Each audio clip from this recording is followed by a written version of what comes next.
So hello my dear students, my dear friends, कैसे हैं आप सभी लोग। उम्मीद करता हूं आप सभी लोग बहुत अच्छे से होंगे, आपकी पढ़ाई अच्छे से चल रही होगी। तो सभी का स्वागत है, फटाफट से सभी लोग आ जाइए। सभी लोग आ गए, चलिए स्टार्ट करते हैं। तो सबसे पहले हमारे जो चैप्टर का नाम है वो है a child is born. A child is born का मतलब क्या है कि एक बच्चे का जन्म जो है, एक बच्चे का जन्म जो है वो एक महिला के नजरिए से हम लोग देख रहे हैं, एक महिला के प्रोस्पेक्टिव से देख रहे हैं कि उसके बच्चे के जन्म का जो इवेंट है, यानी कि ये जो एक तरीके का उसके लिए समारोह है, ये समारोह के विषय में वो भारतीय परिप्रेक्ष्य में कैसा सोचती है और मॉडर्न सोसाइटीज जो हैं उनमें कैसा इसको देखती है और किस तरह का अंतर यहाँ पर उन्हें दिखाई देता है, और उस अंतर को लेकर के क्या वो बहुत खुश हैं या वो बहुत खुश नहीं है, इस बारे में आज का हमारा चैप्टर होने वाला है। तो अ चाइल्ड इज बॉर्न को लिखने वाली हैं, कौन है, नाम है क्या है इनका, जर्मेने ग्रीर। तो जर्मेने ग्रीर जो है उन्होंने इस चैप्टर को लिखा है। इनका बर्थ जो हुआ था वो 1939 को इनका बर्थ हुआ था और अभी भी ये हमारे बीच मौजूद है। बॉर्न तब इनका जन्म हुआ था। एंड एजुकेटेड, एजुकेटेड का मतलब है इनकी शिक्षा जो हुई है, इनकी प्रारंभिक पढ़ाई जो हुई है वो कहां से हुई है, तो ऑस्ट्रेलिया में हुई है। Is a famous feminist writer. Feminist का मतलब होता है जो महिलाओं के पक्ष में बोलने वाली लेखिकाएं होती है। तो ये उन लेखिकाओं में से एक हैं जो महिलाओं का पक्ष लेते हुए महिलाओं के नजरिए को, महिलाओं के दृष्टिकोण को, महिलाओं की समस्याओं को, महिलाओं की परेशानियों को लोगों के जमाने के दुनिया के सामने रखते हैं, लाते हैं। इन हर वेल नोन वर्क्स, और इनके बहुत जो जाने माने काम हैं, वेल नोन का मतलब हो गया कि ऐसे काम जिन्हें ज्यादातर लोग जानते हैं, वो काम यानी वो लेख कौन कौन से हैं, तो द फीमेल यूनिट जो 1970 में लिखा था, sex and destiny, the politics of human fertility, fertility का मतलब होता है जन्म देना, ये इन्होंने 1984 में बुक लिखी थी। एंड द चेंज एक और लिखी थी जो लिखी थी 1991 में। शी एक्सप्लोर का मतलब है पता लगाना, खोज करना, एक्सप्लोर करती हैं सोशल और कल्चरल एस्पेक्ट्स को, यानी कि दुनिया भर में जो सामाजिक जो भी एस्पेक्ट्स है, सामाजिक जो भी चीजें हैं, सामाजिक जो भी पक्ष हैं, सामाजिक और साथ ही साथ पारंपरिक जो पक्ष हैं उनको बताने का प्रयास करती है। किनका सामाजिक पक्ष, किनका पारंपरिक पक्ष, तो ये बताती हैं लाइफ ऑफ विमेन, कि भाई एस्पेक्ट्स बताती है, तथ्यों को, पक्षों को बताती है कि महिला का जो जीवन है, औरतों की जो लाइफ है, उनमें कल्चरल चीजें कौन कौन सी हैं और सोशल चीजें कौन कौन सी हैं, सामाजिक पक्ष कौन कौन से हैं और साथ ही साथ पारंपरिक पक्ष कौन कौन से हैं। She believes that socio culture practices, और वह विश्वास करती है या वह ये मानती है कि सामाजिक और पारंपरिक जो प्रैक्टिसेस है, जो कार्य हम करते हैं, are designed to suit male interest. तो इन प्रैक्टिसेस को इस तरह से बनाया गया है, इन प्रैक्टिसेस को इस तरीके से डिजाइन किया गया है कि भैया पुरुषों की जो रुचियां हैं या पुरुषों का जो इंटरेस्ट है वो उसी को सूट करता है, उसी के अनुसार बनाए गए हैं। यानी कि हमारी सामाजिक और पारंपरिक रचना ऐसी है कि भैया पुरुषों को मूल मान करके, पुरुषों के आधार पर, पुरुषों के लिए, पुरुषों की आप कह सकते हो कि सहूलियत के हिसाब से सारी सामाजिक और पारंपरिक चीजों को बनाया गया है। एट द सेम टाइम, साथ ही साथ दे फर्दर सब्जुगेट विमेन, और इसी के साथ साथ जब ये समाज और ये परंपराएं आगे बढ़ती हैं तो वे सब्जुगेट करती हैं, यानी कि अलग कर देती हैं, पृथक कर देती हैं, पूरी तरीके से नजरअंदाज कर देती हैं महिलाओं को। द प्रेजेंट पीस, और आज हम जो पढ़ने वाले हैं उसका नाम है a child is born, is an extract from her book sex and destiny, the politics of human fertility. तो आज हम जो प्रेजेंट पीस पढ़ने वाले हैं ये क्या है, ये एक ऐसे है, ये एक निबंध है। और ये निबंध किससे लिया गया है, तो ये निबंध प्राप्त किया गया है उन्हीं की किताब से, जो किताब का नाम है sex and destiny, the politics of human fertility. इस किताब से थोड़ा सा छोटा सा एक भाग लिया गया है और उस भाग का नाम क्या है, a child is born. It explores the culture peculiarities of the east, और इसमें एक्सप्लोर यानी कि पता लगाने का, बताने का, दर्शाने का प्रयास किया गया है कि कल्चर पारंपरिक तौर पर कितनी विचित्रताएं हैं, पेक्युलरिटीज का मतलब होता है विचित्रता होना, कितनी भिन्नता है ईस्ट के अंदर एंड द वेस्ट और वेस्टर्न कंट्रीज के अंदर। ईस्टर्न कंट्रीज और वेस्टर्न कंट्रीज में कितना ज्यादा अंतर है, कितनी ज्यादा भिन्नता देखने को मिलती है रिगार्डिंग चाइल्ड बर्थ, किस चीज के संदर्भ में, बच्चे के जन्म होने के संदर्भ में, एंड पेरेंट चाइल्ड रिलेशनशिप, और माता पिता का और बच्चों का जो रिश्ता होता है उसमें किस तरह की भिन्नताएं या किस तरह की अलग अलग तरह की चीजें यहां पर देखने को मिलती है वेस्टर्न, यानी उनके लिए। तो हम लोग वेस्टर्न कल्चर वाले लोग हैं, यानी कि भारतीय लोग जो हैं, एशियंस जो हैं, वो वेस्टर्न कल्चर वाले लोग हैं, और वे लोग कौन है, वे लोग ईस्टर्न कल्चर, सॉरी हम लोग ईस्टर्न कल्चर वाले लोग हैं, वो लोग वेस्टर्न कल्चर वाले लोग हैं। तो हम ईस्ट हैं और वो वेस्ट है, ऐसा यहां पर मानेंगे। तो देखो ये कुल मिलाकर के बहुत छोटा सा एक अकाउंट है, 10 पैराग्राफ है, इसमें ज्यादा नहीं, और इसमें वो मूलतः एक ही चीज के बारे में बात करती है, एक गर्भवती महिला। अब एक गर्भवती महिला के विषय में अगर हम बात करें, एक गर्भवती महिला के बारे में अगर हम बात करें, तो हमें यहाँ पर क्या चीज समझ में आएगी, हमें यहाँ पे क्या चीज देखने को मिलेगी कि भैया एक गर्भवती महिला भारतीय परिप्रेक्ष्य में अपने पीहर चली जाती है, पीहर मतलब अपनी मायके चली जाती है, अपनी मम्मी के घर चली जाती है, और वहां जाकर के अपने पहले बच्चे को जन्म देती है। और क्योंकि वह वहां जाती है और अपने पहले बच्चे को जन्म देती है, तो वहां के उस परिवार के लिए और इस परिवार के लिए, यानी कि जिस घर में उसकी शादी हुई है उस घर के लोगों के लिए भी, और जिस घर की वो बेटी है उस घर के लोग के जो लोग होते हैं, जो समाज होता है, जो परिवार होता है, उनके लिए वो एक उत्सव का समय होता है, यानी वे उसे उत्सव की तरह मनाते हैं। क्योंकि एक महिला का ध्यान उसकी माता बहुत अच्छी तरीके से रख सकती है, इसलिए वो महिला वहां चली जाती है, वहां जाकर अपने बच्चे को जन्म देती है, और उसके जन्म के समय पर कई तरह के अवसर, कई तरह के उत्सव मनाए जाते हैं। जैसे हमारे यहाँ होता है गोद भराई की सेरेमनी होती है कि भाई चलो बच्चा होने वाला है तो गोद भराई होगी।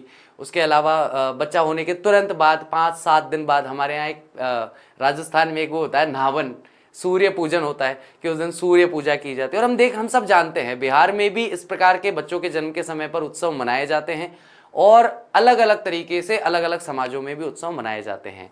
तो यहाँ पर हमारी लेखिका जो है वो इस पक्ष को पूरी तरीके से सपोर्ट करती है कि यार ये चीज़ बहुत अच्छी है, ये होनी चाहिए, क्योंकि वहाँ पर उस महिला का ध्यान बहुत बेहतर तरीके से रखा जा सकता है, बहुत अच्छी तरीके से रखा जा सकता है। उसका और उसके बच्चे का जो बर्थ है वो बर्थ बहुत ही सिक्योर हाथों में होता है, और बच्चे के लिए और माता के लिए ये चीज़ बहुत ही अच्छी है। लेकिन मॉडर्न जो कल्चर है, मॉडर्न जो सोसाइटीज़ है, जो इन सारी चीज़ों को खास करके वो बात कर रही है वेस्टर्न कल्चर के बारे में, कि वेस्टर्न कल्चर के अंदर, मॉडर्न सोसाइटीज़ के अंदर या मॉडर्न जो कल्चर अब आ गया है उसमें ये सारी चीज़ें बंद हो गई है। क्योंकि अब जैसे माता पिता, अब जैसे कि हस्बैंड वाइफ अकेले ही रहते हैं, तो भाई ना तो माता पिता साथ में है लड़के के, ना लड़की के माता पिता साथ में है, तो वो अपने ही हिसाब से सारी चीज़ें कुछ ना कुछ करते रहते हैं।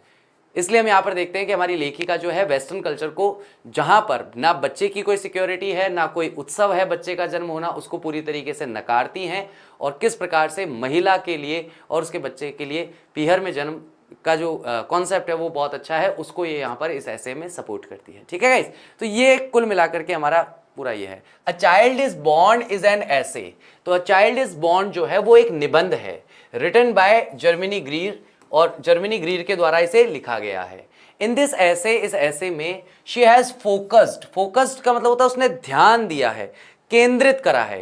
किस चीज पर ध्यान दिया है, किस चीज को केंद्रित किया है? On the social and cultural aspects regarding parent child and child family relationship, कि सामाजिक और पारंपरिक जो पक्ष हैं किस चीज के बारे में, कि माता पिता या खास करके माता का और बच्चे का जो संबंध है उसके विषय में, और बच्चे का और परिवार का जो संबंध है उसके विषय में।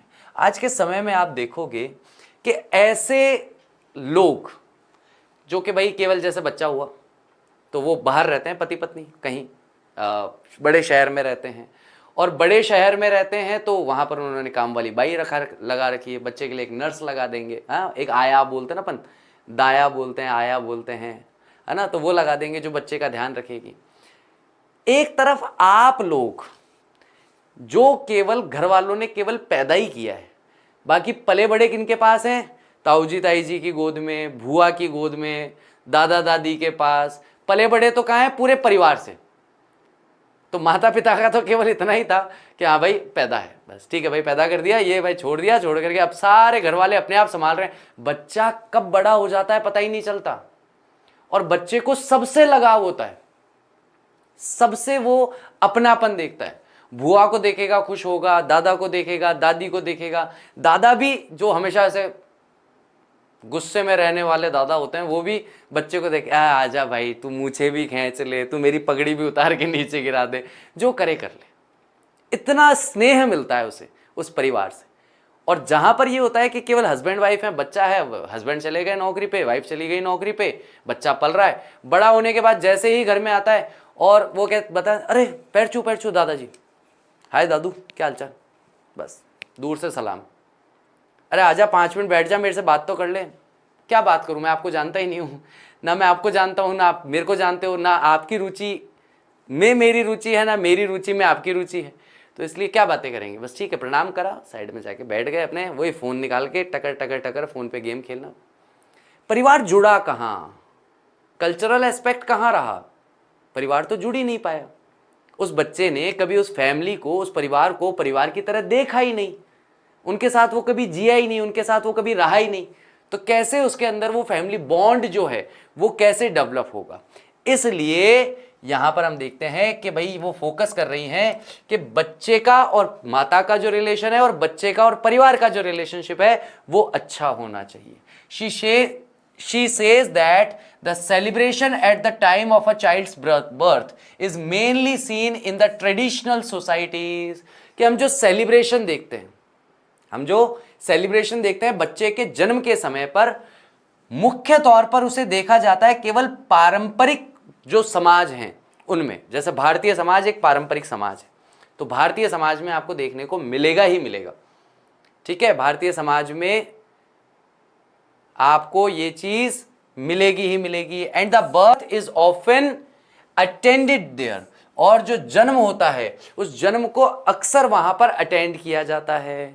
आप देखोगे कि आपके यहाँ पे किसी की भी जैसे बेबी, जैसे कुछ समय पहले भी मुश्किल से 15 दिन ही नहीं हुए अभी, तो मेरे घर में भी मतलब एक न्यू बॉर्न आया है, नया मेहमान आया है, तो डेफिनेटली ये होता था कि भाई हम जब भी जा रहे हैं बॉर्न के होने से पहले, तो जो फीमेल है ना, जो मतलब हमारी रिलेटिव हैं जिनके बच्चा होने वाला था, उनके कुछ खाने पीने के लिए ले जाएंगे, फिर वो थोड़ा थोड़ा कुछ खाएंगे, फिर वो बोले नहीं मेरे को ये खाने का मन नहीं है, तो उससे पूछ लेंगे भाई क्या खाना है बता दे, जो तू बोलेगी वो मंगा देंगे, तू खा, तेरे तेरा जो मन पड़े तू खा। तो एक फीमेल, एक महिला कब ये महसूस करती है कि यार मैं इतनी इंपॉर्टेंट हूँ, वरना तो महिला जीवन भर यही महसूस करती रहती है कि मैं केवल और केवल इस घर की परमानेंट नौकरानी हूँ। लेकिन उसके गर्भ का समय वो समय होता है जब घर वाले, परिवार वाले, जितने लोग उससे मिलने आते हैं उसे स्पेशल फील करवाते हैं कि कोई कुछ खाने के लिए ला रहा है, कोई कुछ खाने के लिए ला रहा है, कोई कुछ खाने के लिए ला रहा है, ठीक है, और कोई कुछ, अरे तेरे को ये पहनना है ये पहन ले, अच्छा तेरे को ये नहीं पहनना ये पहन ले।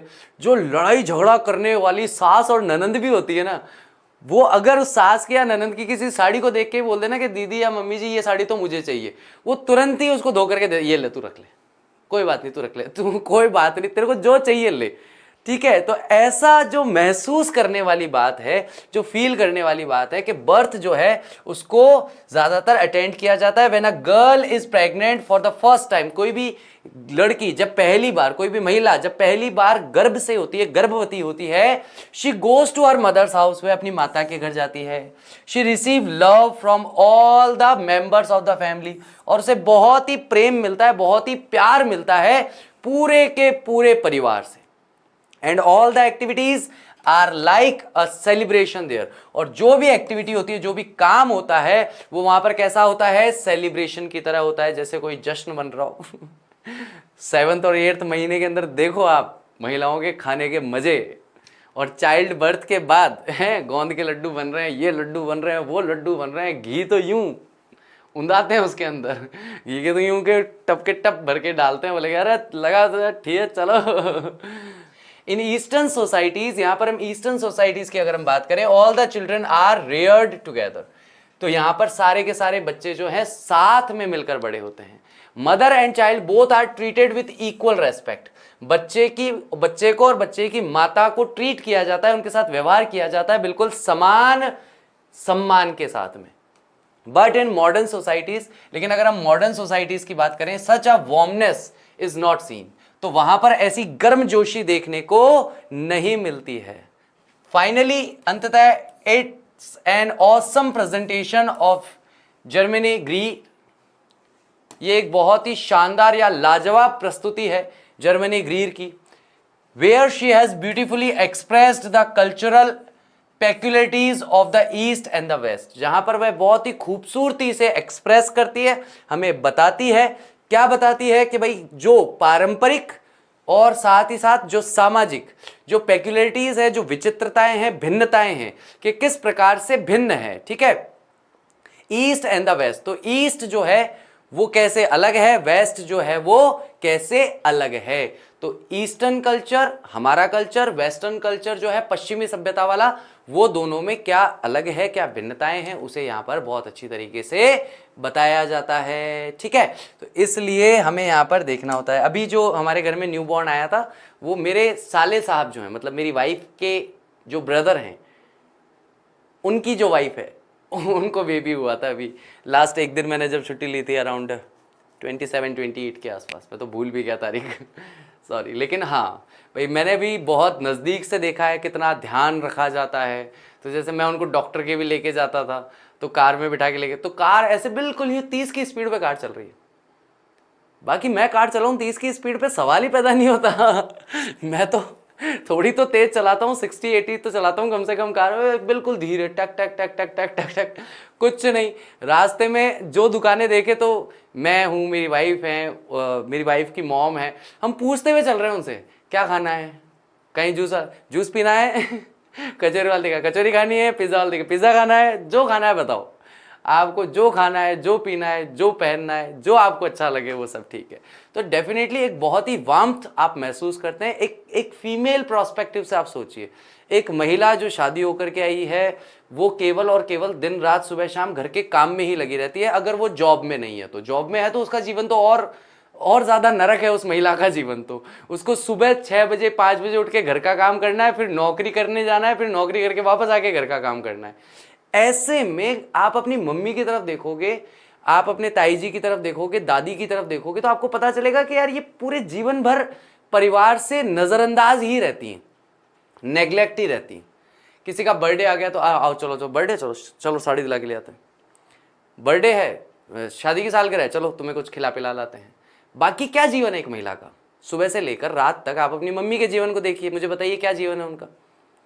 अब ऐसे में अगर किसी महिला को 4 महीने 6 महीने का ऐसा समय मिले कि सब लोग उसके आगे पीछे घूम रहे हैं, तो भाई ज़्यादा देर खड़े मत रहो, बैठ जाओ, ज़्यादा जोर से मत चलो, सीढ़ियाँ मत चढ़ो। हर व्यक्ति दिन रात सुबह शाम उस महिला का ख्याल रखने में, ध्यान रखने में अपने आप को झोंके हुए। आप सोचिए वो समय उसके लिए कितना खूबसूरत समय रहता होगा, कि जब उसे ऐसा महसूस होता है कि भाई मैं केवल और केवल घर की एक नौकरानी नहीं हूँ, बल्कि मैं इस घर की सदस्य हूं, और सब लोग मुझसे कितना प्यार करते हैं, कितना स्नेह रखते हैं, कितना ख्याल रखते हैं। जब उसे महसूस होता है, तो आप शायद, मुझे नहीं पता पुरुष होते हुए या लड़के होते हुए आप कितनी कल्पना कर पाएंगे, लेकिन आप अपनी मम्मी की तरफ देख करके इस बारे में विचार करेंगे तो आप डेफिनेटली कल्पना कर पाएंगे कि कितना सुखद समय वो उस महिला के लिए बीतता होगा। ठीक है, तो यही हमारा चैप्टर है। तो जैसे ही अभी क्लास खत्म होगी, नीचे चैट बॉक्स खुल जाएगा, चैट बॉक्स खुलते के साथ ही उसके अंदर वर्ड मीनिंग लिख देना है। फटाफट से लाइक कर दो यार, निकम्मो अभी तक लाइक नहीं किया, यूजलेस पर्सन्स, फटाफट लाइक करो चलो। और जैसे ही चैट बॉक्स खुलेगा उसके अंदर वर्ड मीनिंग सारे कंप्लीट करने हैं। उम्मीद करता हूँ आज का लेक्चर अच्छी तरीके से समझ में आया होगा, आपने अच्छे से एंजॉय किया होगा। Thank you very much. I will see you tomorrow with line by line and word by word translation. Till that take care of yourself, bye bye. और कल भी ऐसे ही दिल को छू लेने वाली जो घटनाएं हैं, भावनाएं हैं, उनको समझते हुए चैप्टर को पढ़ेंगे। तो कल सही समय पर मिलते हैं। Bye, take care.